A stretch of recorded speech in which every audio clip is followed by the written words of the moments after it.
네, 김정은 국무위원장 지난 18일 ICBM 발사를 한 직후 핵에는 핵으로 정면 대결을 할 것이라고 말하며 선제 타격 가능성도 내비쳤습니다. 이에 한미는 비원비 전략 폭격기를 동원해서 연합 공중훈련으로 대응했는데요. 내일 새벽엔 북미사일 관련 유엔 안보리 회의도 열립니다. 네, 강대강 악순환의 한반도 위기가 점점 고조돼 가고 있는데 관련 내용들 김재천 서강대 국제대학원 교수, 이물출 경남대 극동문제연구소 교수와 함께 자세한 이야기 나눠보도록 하겠습니다. 두 분 어서 오십시오. 두 분 어서 오십시오. 네, 안녕하세요. 안녕하십니까? 예, 계속 리포트를 통해서 보도해드리고 있습니다. 북한은 지난 금요일에 대륙간 탄도미사일 화성 17형을 발사했고 3일에도 발사했었는데 그 당시에는 어느 정도 실패했었다는 보도가 나오다가 이번엔 좀 진보된 모습을 보였단 말이죠. 현재 북한의 핵 위협 어느 정도 수준으로 보고 계십니까? 일단 이제 이 ICBM이 성공했느냐 안 했느냐 뭐 이게 지금 뭐 논란이잖아요. 그렇죠. 네. 근데 이제 어떤 기준으로 성공 여부를 판단할 것인가 이게 이제 상당히 중요한데 이제 일반적으로 비행 속도랄까 그다음에 정점 고도 그다음에 정확도 예. 뭐 이런 여러 가지를 보는 것 같아요. 근데 이제 절반의 성공이다 이렇게 보는 것 같아요. 왜냐하면 기본적으로 이게 이제 완벽한 무기라는 걸 증명하기 위해서는 정상 각도로 네. 발사를 해서 재진입 그러니까 재진입 기술이랄까, 예. 그다음에 답탄두 탑재 기술 이런 것들이 이제 입증이 돼야 되는데 아직 그 단계는 아니다 이렇게 보는 것 같아요. 심지어 이번 그 시험 발사와 관련해서 정상 비행도 아직도 입증된 건 아니다. 왜냐하면 고각 발사를 했기 때문에 예. 정상 각도로 발사해서 정상 비행을 해야만이 이제 좀 더 완벽한 네. 무기 체계로서 증명받을 수 있다. 뭐 이렇게 보는 것 같습니다. 네. 이 화성 17형을 괴물 ICBM이라고도 얘기하잖아요. 교수님 이게 정상적으로 아까 말씀하신 것처럼 100% 성능을 발휘하면 어느 정도로 위협적이기 때문에 이렇게 부릅니까? 이런 무기는 사실 전무후무한 무기고요. 우리가 처음 북한이 그러니까 노동신문을 통해서 이렇게 얘기했죠. 지구상에서 가장 강력한 전략 미사일이다. 네. 이 행성이란 결국 뭐 북한식 그렇죠. 표현인데 이제 북한 스스로도 이제 그렇게 표현을 하고 있지만 그러니까 이게 이제 미국 본토를 타격해서 미국 본토를 타격하는데 한 도시가 아니라 여러 도시를 동시에 타격할 수 있는 그런 능력을 갖추고 있다. 그러니까 뭐 상상하기가 쉽지 않을 정도의 막강한 그 위력, 폭발력을 내포하고 있다. 이렇게 이제 다탄두에 대해서 얘기하시는 거죠? 그렇죠. 예. 네. 이번에 이제 어쨌든 교수님 말씀을 들어봤을 때 고각 발사, 그러니까 정상 각도로 발사를 하지 않았기 때문에 그것에 대해서는 조금 고도의 기술을 갖췄는지는 미지수다 이렇게 말씀을 해주셨는데 북한이 ICBM 시험 발사 하루 만에 미국에서도 비원비 전략 폭격기를 전개를 하면서 대응 무력을 강화하고 있습니다. 어쨌든 지금 주말 내내 공중 훈련을 네. 했다는 거 네. 우리도 어느 정도 위협감을 느끼고 있다 이렇게 볼 그렇죠. 수가 뭐 있겠네요. 지금 임 교수님 말씀하신 대로 이 화성 17호라는 것은 예. 2017년에 북한이 성공의 실험에 따른 화성 14호와 좀 차이가 나는 것이 다탄두를 탑재했다라는 것이죠. 그러니까 다탄두를 탑재했다기보다도 이 탄두가 일정 궤도에서 두어 개로 이렇게 나뉩니다. 그렇다면 만약에 성공한다 그러면은 뭐 예를 들어 가지고요 워싱턴 D.C.와 뉴욕을 동시에 타격을 할 수 있다는 것이죠. 그다음에 만약에 탄두가 한 발이 이렇게 날라온다 그러면은 미국의 요격 미사일로 요격하기가 나름대로 용이할 텐데 이게 다탄두로 날라온다 그러면은 미국의 미사일 방어 체제, 요격 미사일로도 중간에 이 포획하기가 굉장히 어려워지기 때문에 미국도 깜짝 놀랐을 것이고 네. 비원비 지금 말씀하셨는데 비원비 랜서라고 하죠. 예. 대표적인 미국의 핵 전략 폭격기입니다. 예. B-52, B-52와 함께 미국의 대표적인 핵 탑재 전략 폭격기인데 사실 북한이 굉장히 두려워하는 미국의 전략 무기이기도 하고요. 그다음에 이러한 전략 무기를 전개하기 때문에 북한은 계속해서 미사일 도발을 하고 그다음에 핵 보유 능력을 끌어올린다라는 것이거든요.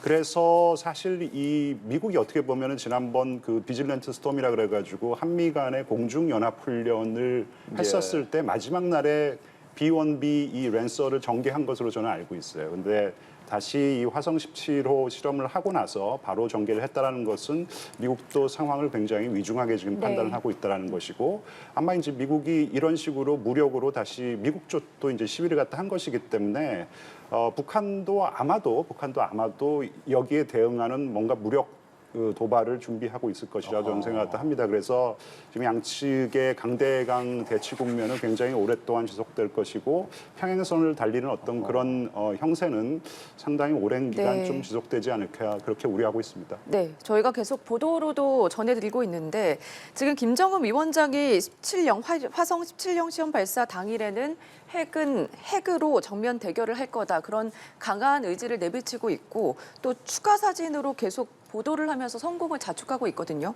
그리고 이번에는 이례적으로 김정은 국무위원장의 딸의 모습이 공개가 되면서 이 배경에도 관심이 모아지고 있습니다. 국내외적으로도 여러 가지 해석이 나오고 있는데 어쨌든 지금 화성 17형 전략 무기로서 안정적인 안정감을 갖췄다 이런 점을 부각하기도 하면서 자신감을 내비치고 있는데 이 부분은 어떻게 보세요? 일단 이제 김정은 위원장이 집권한 이후 그 일종의 이제 통치 스타일이랄까요? 예. 이걸 보면 우리가 이제 이 사람 되게 파격적이다, 그죠? 그 이전에 그 어떤 선대 지도자들하고 다르다 예. 이런 평가를 계속 해왔잖아요, 그죠? 이제 그 맥락에서 딸을 또 전격적으로 공개한 측면을 우선 예. 봐야 될 것 같고요. 네. 그러니까 김정은 위원장은 어떻게 보면 이제 백두 혈통과 관련해서도 이전에 뭐 아버지 할아버지 비해서 훨씬 더 개방적이고 또 좀 뭐 애민적이라 그럴까요? 또 주민들하고의 어떤 좀 친화성 뭐 이런 것을 보여주기 위해서 굉장히 노력하고 있잖아요, 그죠? 근데 이제 이번에 딸의 등장 관련해서 저는 어제 이제 노동신문의 그 정론에 나온 그 해설 내용을 주목을 해야 될 것 같아요. 네. 북한의 일반 주민이 조선중앙 TV를 딱 보면서 이 발사 성공을 딱 봤다 이거요. 예, 예. 그러면서 굉장히 감격을 하면서 이런 얘기를 합니다. 우리 아이들이 영원히 전쟁을 모르고 맑고 푸른 하늘 아래에서 살게 되었으니 이 얼마나 감격적인 일이냐. 이런 표현을 쓰거든요. 네. 그러니까 우리 아이들이 이제 영원히 전쟁을 모르고 살게 되었다. 이제 그러면서 이제 이 딸을 공개를 하는 거잖아요. 그러니까 여기에 중요한 메시지가 있다고 보는 거예요. 네. 그러니까 우리가 이렇게 어려운 상황 속에서도 이 ICBM을 개발하고 이런 성공을 하는 것은 결국은 후대들을 위한 거다. 뭐 이런 메시지가 이제 담겨 있는 거죠, 그죠? 네. 이제 이런 측면에서 이제 봐야 되는 것 같고, 근데 이제 우리 김재천 교수님도 말씀을 하셨지만 문제는 이걸 그러면 이제 과연 이제 2단계에서 멈출 것이냐, 이제 그게 아니라는 거예요. 그래서 이제 노동신문의 이 논조들을 보면 이 미국의 대북 적대시 정책이 존재하는 한, 그죠? 미국의 대북 적대시 정책 핵심이 결국 한미 군사훈련이고 또 전략 무기를 한반도에 배치하고 뭐 이런 것들이잖아요. 이게 지속되는 한 자기들은 이 핵무력을 지량적으로 더 강화하겠다, 네. 끝까지 가겠다.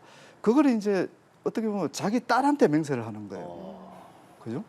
과연 이 메시지 네. 이게 참 이거 상당히 우려를 낳는 그런 장면들이죠. 자녀 세대는 전쟁을 모르고 되니 얼마나 다행인지 모른다라고 했는데 이렇게 공개가 되면 그 딸은 전쟁을 오랫동안 기억할 것 같은데 말입니다. 그래 이게 이제 우리가 주목해야 될 대목인데 지금 북한은 이제 우리는 전쟁을 모르고 후대들도 아주 평화롭게 이제 살게 되었다, 번영스러운 그런 네네. 세상에 살겠다 이렇게 하잖아요. 근데 제가 볼 때 이거 북한이 착각한다 이렇게 보는 거예요. 왜냐하면 이제 북한이 핵과 미사일 능력을 고도화하면 할수록 이 안보 불안이 더 증가되는 거예요. 더 비례적으로 계속 더 증가될 수밖에 없잖아요, 그죠? 그러니까 영원히 전쟁을 없는 세상을 만들려고 이런 도발을 하는 건데 네. 오히려 더 전쟁 가능성이 높아지고 안보 불안도 높아지는 이런 지금 상황에 김정은 정권이 직면하고 있다. 이 부분을 북한이 반드시 예. 알아야 된다. 저는 그렇게 생각합니다. 김 교수께서는 이렇게 딸이 딱 공개한 모습을 보고 어떤 생각하셨습니까? 글쎄요, 조금 아이러니하다, 역설적이다. 지금 이물칠 교수님이 잘 설명해 주셨는데 네. 전쟁이 없는 그런 세상을 후세에게 물려주고 싶다고 하면서 이런 엄청난 무기를 실험 발사하는 장소에 딸을 대동했다라는 거 굉장히 저한테는 좀 역설적으로 보였습니다. 예. 예. 사실 김정은 위원장의 좀 발언을 살펴보면 아까 말했지만 핵에는 핵으로 정면 대결에는 정면 대결로라는 말도 했었고 핵 선제 타격권이 미국의 독점물이 아니다라는 발언을 내놨습니다. 이 핵 선제 타격이라는 이런 단어는 우리 입장이나 뭐 미국 입장에서 상당히 주목할 만한 발언이라고 보이는데요. 사실 이제 원래 이 선제 타격할 수도 있다는 그런 어떤 발언 여러 번 했습니다. 왜냐하면 워낙 지금 원래 상황이 지금 심각하게 계속 진행이 되다 보니까. 근데 이제 이것도 굉장히 역설적인 표현이라고 보는데 자기들은 지금 이 화성 17호의 성공으로 인해서 이제 최강의 전쟁 억제력을 확보했다.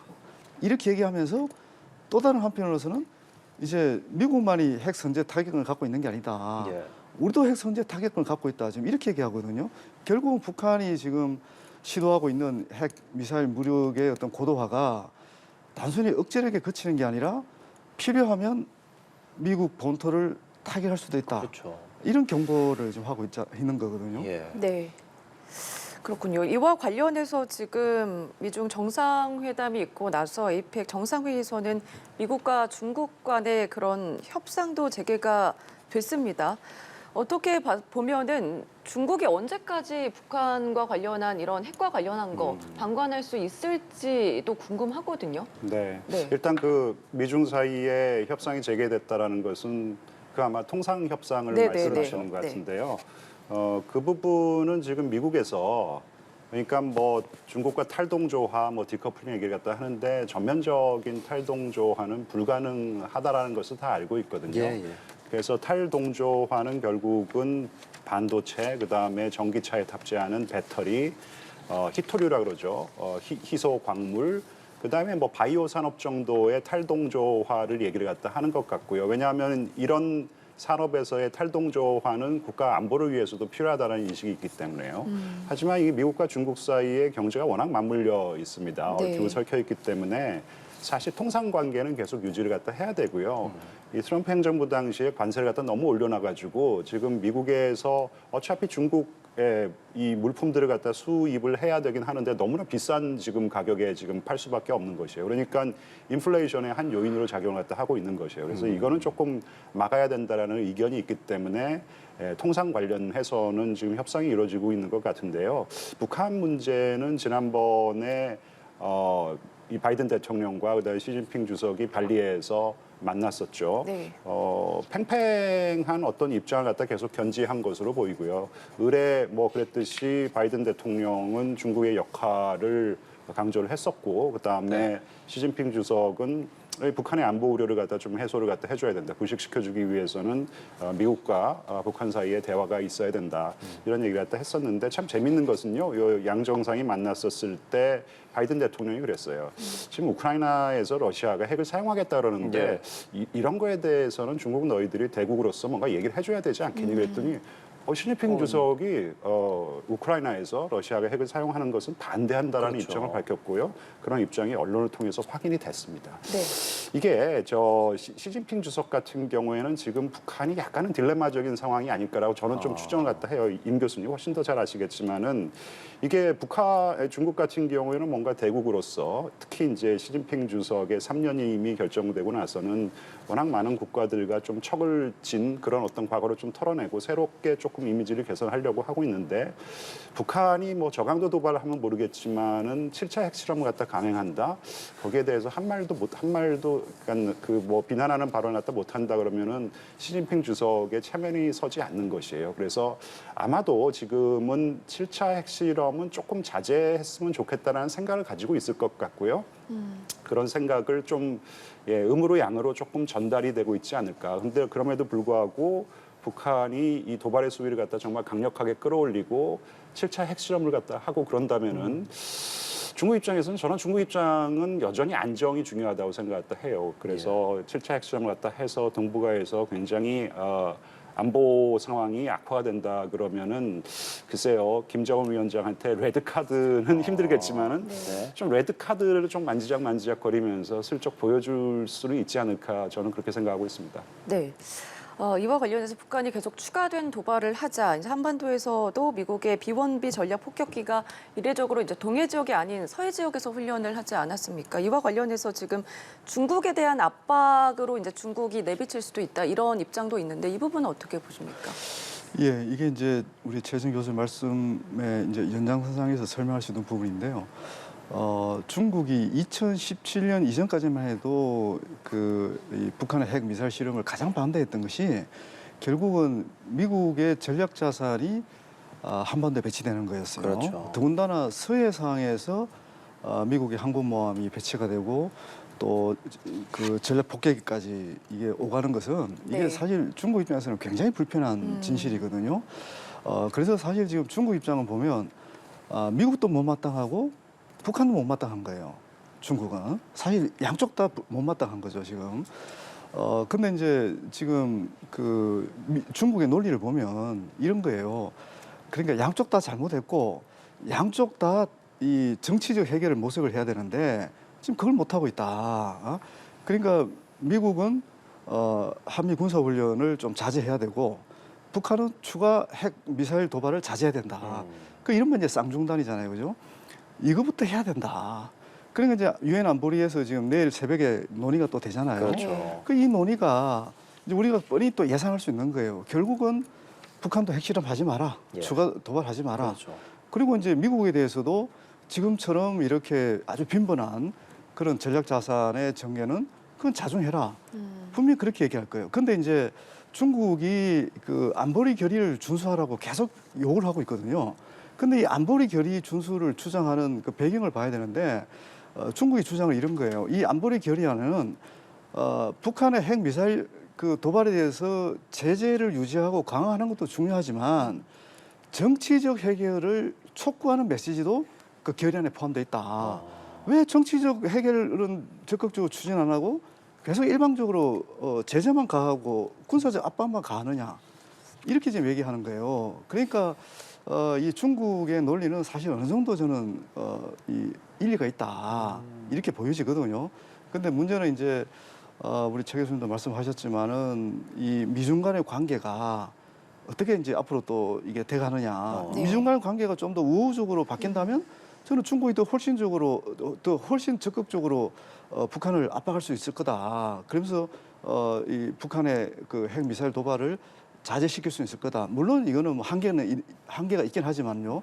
그래도 지금과 같이 전혀 눈치 안 보고 막 이렇게 어떻게 보면 굉장히 무모한 그런 핵 미사일 도발은 좀 자중하지 않을까. 네. 이렇게 또 예상할 수 있는 부분이거든요. 네. 안보리 회의도 개최할 예정이고 안토니오 구테우스 사무총장도 성명을 내지 않았습니까? 네. 이에 대해서 또 최선희 외무상이 미국의 허수아비다 네. 이런 식으로 굉장히 강도 높은 비판을 내놓고 있는 이런 상황에서 사실 지난 5월에도 미국 주도로 이렇게 대북 제재 냈을 때 러시아랑 중국이 반대해서 사실상 무산되지 않았습니까? 네. 이번엔 어떻게 또 예상하십니까? 그래서 일단 뭐 안토니오 구테우스 유엔 사무총장이 미국의 꼭두각시라고 하는데요. 사실 안토니오 구테우스 사무총장은요. 사무총장이 되시기 전에 유엔 난민기구죠. 난민기구의 수장을 맡으셨습니다. 그리고 난민기구의 수장을 맡으셨을 때 트럼프 행정부의 난민 정책, 인권 정책에 대해서 굉장히 비판적인 시각을 가지고 있습니다. 그래서 약자와 약소국을 대변하는데 사실 굉장히 많은 역할을 하신 분이에요. 그래서 북한이 이 구테레스 총장을 미국의 꼭두각시라고 비판하는 부분은 상당히 잘못됐다고 생각했다 하고요. 유엔 안전보장이사회가 개최가 또 될 것입니다.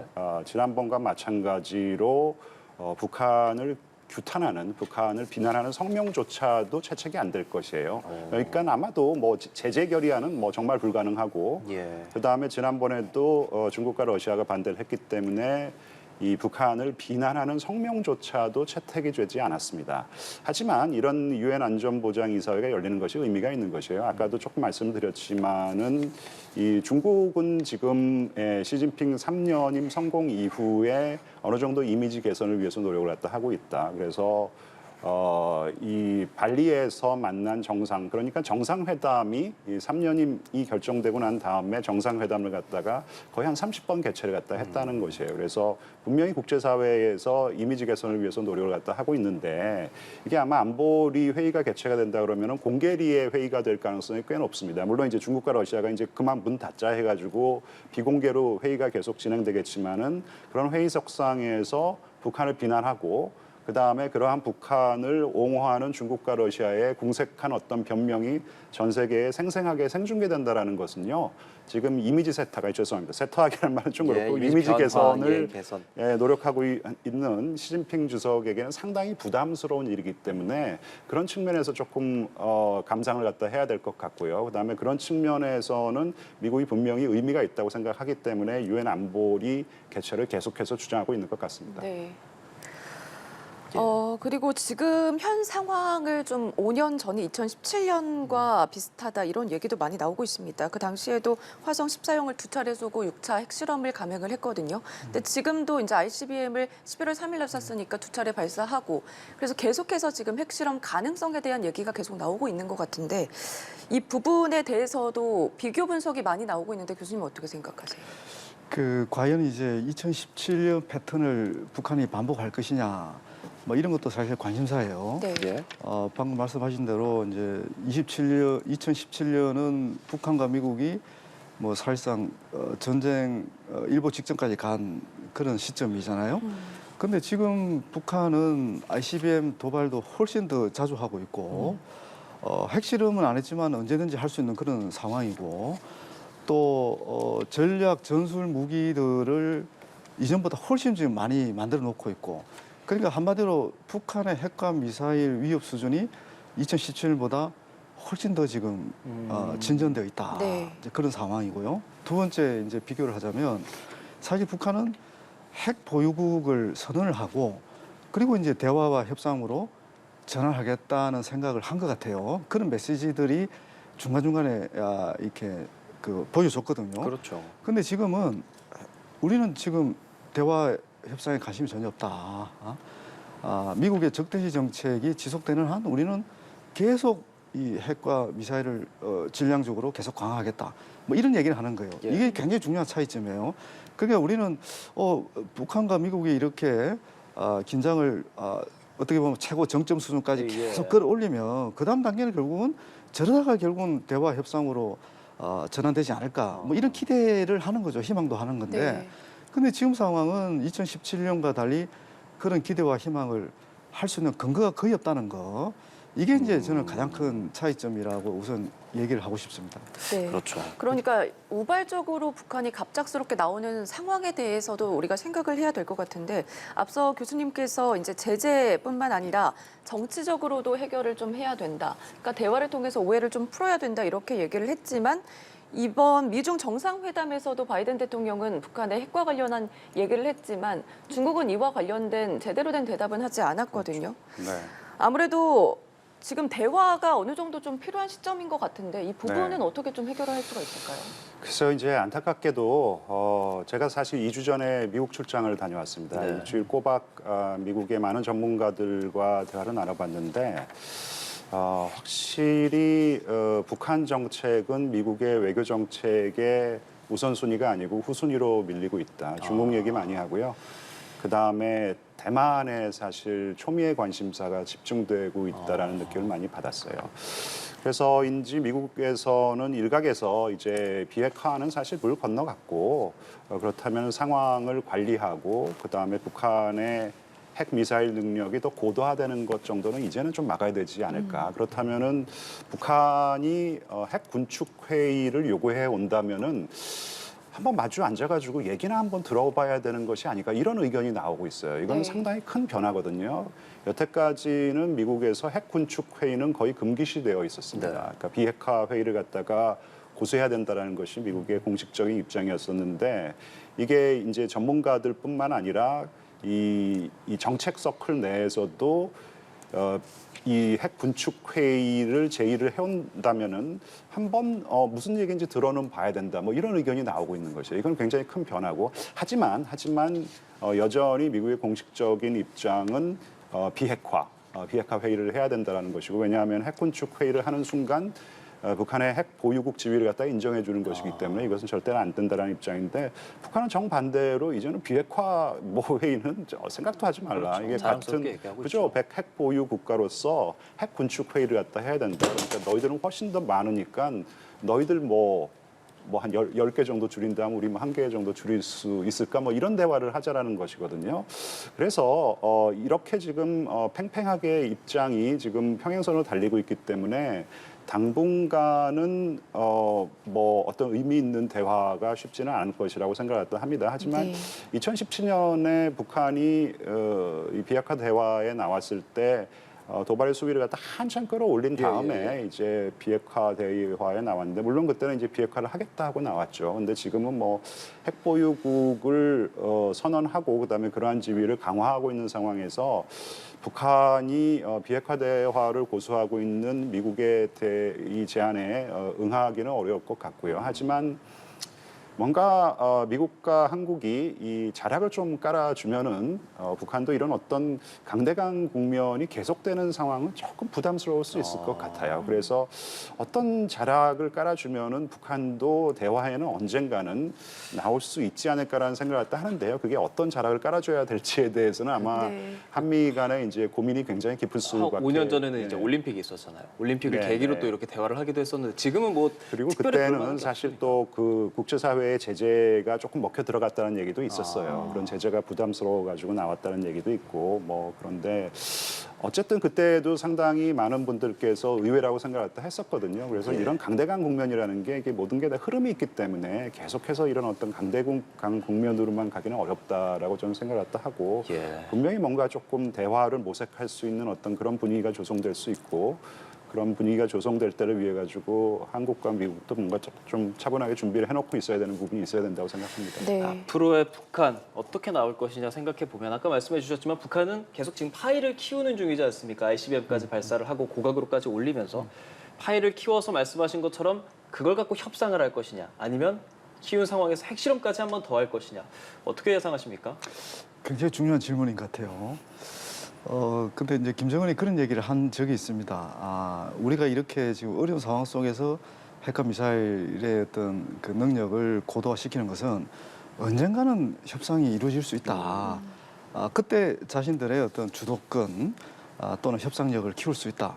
그걸 암시하는 발언을 이미 했거든요. 요즘은 이제 최근에 그런 얘기 안 하지만 제가 이제 계속 그 김정은 위원장의 그 발언을 계속 추적하는 입장에서 예. 분석하는 입장에서 보면 분명히 김정은 위원장은 마음속에 그런 생각을 갖고 있을 겁니다.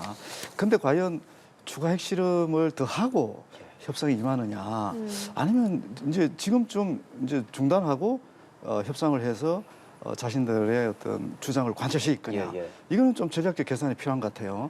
근데 이제 오늘자 노동신문 그리고 얼마 전에 또 ICBM을 발사 성공을 얘기하면서 나온 그런 얘기들 이런 내용을 보면 아직은 더 핵 미사일 능력 또는 전략 전술 핵무기를 더 고도화시켜야 된다. 네. 아직은 멀었다. 그런 인식을 지금 하고 있는 그게 거예요. 약간 미국이 아까 김 교수께서 말씀하신 것처럼 뭐 중국이나 대만 문제, 러시아 문제 조금 더 몰두해 있기 때문에 핵까지 가겠다 뭐 이런 걸로 받아들입니까? 예, 저는 그게 어느 정도 그런 주변 환경이 영향을 주고 있다고 봅니다. 물론 이제 어떻게 보면 중국 입장을 가장 지금 고려하고 있다고 봐야 되겠죠. 예. 이제 그럼에도 불구하고 아직도 이제 미중 간의 패권 경쟁이 계속 격화되고 있고 또 아까 말씀대로 지금 대만 문제도 심각하고 우크라이나 전쟁이 지금 진행 중에 있잖아요. 그죠? 예. 그러니까 한마디로 미국이 북한 문제에만 집중할 수 없는 이런 환경이 이제 북한 입장에서는 이게 전략 전술 무기를 더 많이 개발하고 더 능력을 향상시킬 수 있는 절호의 기회다. 이런 판단을 충분히 할 수 있죠. 네, 알겠습니다. 북한 관련된 얘기 여기까지 들어보도록 하겠습니다. 지금까지 김재천 서강대 국제대학원 교수, 이물출 경남대 극동문제연구소 교수와 함께했습니다. 고맙습니다. 두 분 말씀 고맙습니다. 네, 감사합니다.